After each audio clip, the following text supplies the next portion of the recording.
Global pandemic pada tahun 2020 telah memberikan dampak terhadap setiap bisnis. Yang paling umum terjadi adalah adanya pivot bisnis menjadi digital.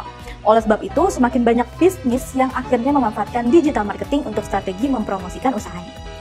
Pertama, revolusi fitur commerce di media sosial. Sosial media nantinya bukan hanya menjadi media untuk discovery, namun juga top channel untuk melakukan pembelian. Kalau dulunya mungkin orang hanya memanfaatkan sosial media untuk media promosi lalu menyediakan link untuk melakukan pembelian, tahun ini Massimiliano Tirocchi yang merupakan CMO dan co-founder Chevening memprediksikan bahwa konsumen tidak perlu lagi meninggalkan platform tersebut untuk melakukan pembelian.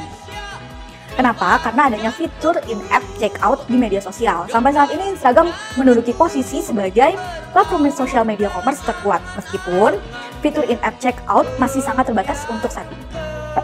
Yang kedua, pemilahan sosial media channel. Prediksi ini diberikan oleh Lisa Apolinsky.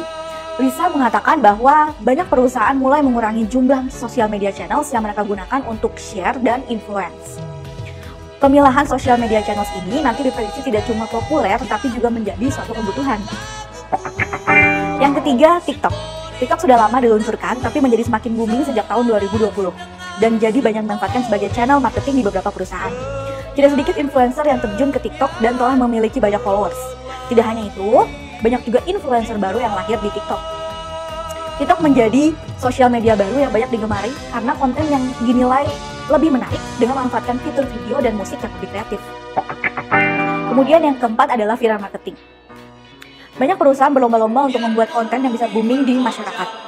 Misalnya melalui platform TikTok, karena seperti yang sudah disebutkan di poin sebelumnya, di mana TikTok jadi salah satu platform yang sedang tren dan banyak digemari. Banyak pembisnis yang juga memanfaatkan TikTok untuk membuat challenge unik. Selain TikTok, kamu juga bisa memanfaatkan thread di Twitter dengan menggunakan hashtag atau keyword tertentu agar kontenmu bisa menjadi tren. Kemudian yang kelima, micro-influencer. Diprediksi di tahun 2021 ini, akan semakin banyak perusahaan yang menggunakan jasa micro-influencer yang memiliki followers 1.000 sampai 100.000 orang. Jangkauan micro-influencer memang lebih kecil, namun justru terbukti lebih memiliki ikatan hubungan yang erat dengan followersnya. Nah, kamu bisa memanfaatkan jasa micro-influencer ini jika kamu ingin memasarkan produk ke audiens tertentu. Kemudian selanjutnya, model bisnis berbasis langganan atau subscription. Kamu nggak asing dong dengan model bisnis berbasis langganan seperti ini? Mungkin contoh yang sering kamu dengar seperti Spotify atau Netflix. Ada beberapa alasan model bisnis ini semakin digemari oleh perusahaan.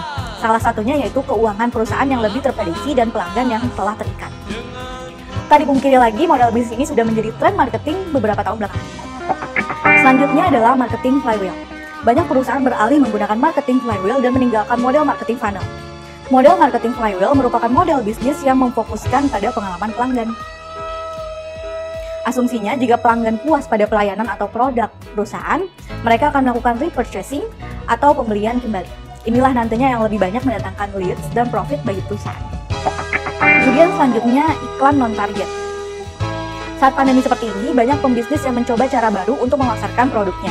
Salah satunya yaitu mereka mulai mencoba iklan non-target untuk menerapkan strategi baru.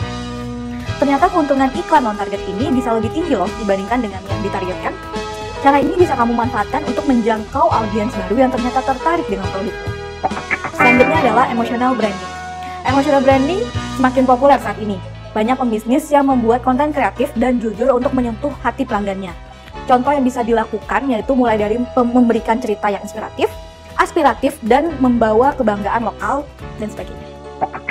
Kemudian yang selanjutnya adalah artificial intelligence marketing. Penggunaan artificial intelligence marketing bertujuan untuk memaksimalkan strategi, meningkatkan alur komunikasi, analisis data customer, melacak penjualan, hingga memproyeksikan perilaku konsumen. Penggunaan AI ini sangat memudahkan para pelaku bisnis dalam pekerjaan mereka juga loh.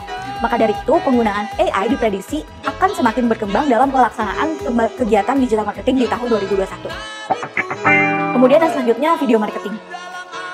Membuat sebuah video dalam memasarkan produk akan lebih meyakinkan pelanggan untuk membeli. Karena pelanggan akan lebih mudah untuk mendapatkan gambaran lebih jelas mengenai produk yang akan dijual dan menjadi lebih percaya diri untuk melakukan transaksi.